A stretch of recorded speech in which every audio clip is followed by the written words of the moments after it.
Cette personne, c'est qui? Bon, moi, j'attends Marie et Elisabeth, je ne sais pas s'il y a pas mal. C'est qui? Ouais, non, c'est mélangé, on ne sait pas c'est qui. C'est qui?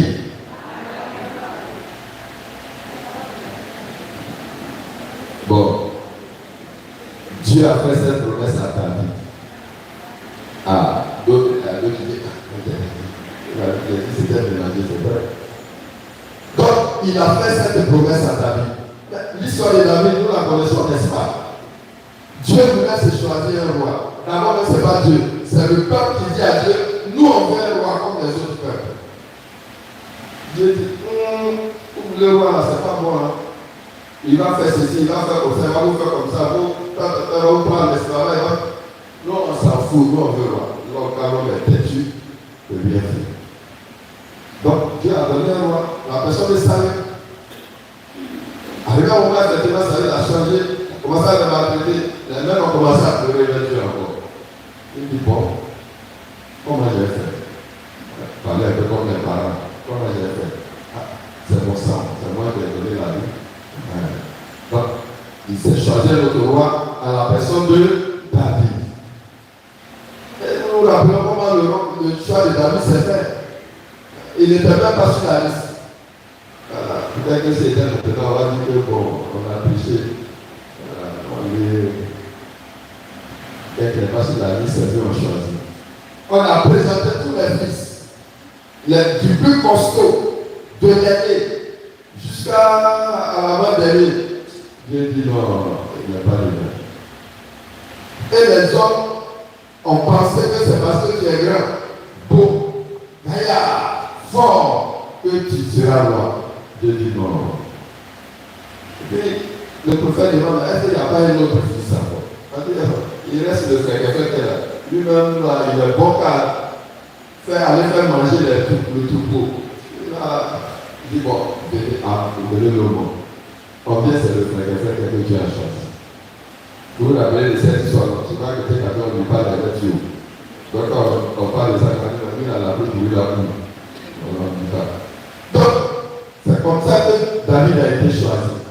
Et donc, David est devenu un grand roi. Depuis que Dieu a fait que le prophète lui a donné l'onction, c'est fini, David est devenu un grand roi. Déjà tout jeune, il avait des victoires sur les ennemis. Et nous nous rappelons de cette victoire célèbre entre lui et qui? Goliath. Et donc, David, bien sûr, même quand il est choisi, il y a tes hauts et tes bas. Il a eu ses hauts et ses bas.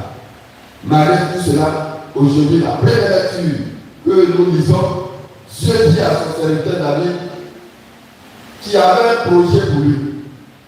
Ouais, c'est ça la grandeur de David. Quand Dieu aime David, malgré qu'il soit pécheur, vous connaissez l'histoire de David, bravo. Malgré ce qu'il est, Dieu l'aimait pourquoi? Parce qu'il a un cœur bon. Et il pense en premier à qui? À Dieu. Et ça, c'est une grande leçon, grand enseignement que David nous donne. Il dit, mais, il dit au prophète, regarde, moi je suis dans une belle maison, construite en cèdre. Et Dieu même qui m'a donné le pouvoir, qui m'a élevé, il est sous une tente. Moi, David, je ne peux pas dire. Cela signifie que David reconnaît la puissance et la grandeur de Dieu. Tu ne peux penser à Dieu que s'il est important pour toi. S'il n'est pas important, là, tu ne penses pas. Vrai ou faux? Quand quelqu'un n'est pas important pour toi, est-ce que tu penses à lui? Et il dit non, Dieu lui donne une tente. Et moi, David, moi qui l'ai élevé, il m'a choisi derrière le troupeau. Et puis il m'a fait roi. Et moi, je dors dans une maison construite en cèdre, et lui, il dort sur une tente. Non, moi, je ne suis pas d'accord.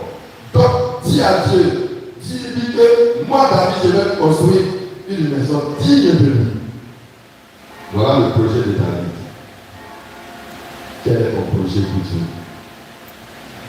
Est-ce que tu penses à Dieu? Est-ce que tu es reconnaissant envers Dieu? Est-ce que tu sais que c'est Dieu qui t'a donné la vie? Est-ce que tu sais que c'est Dieu qui est là?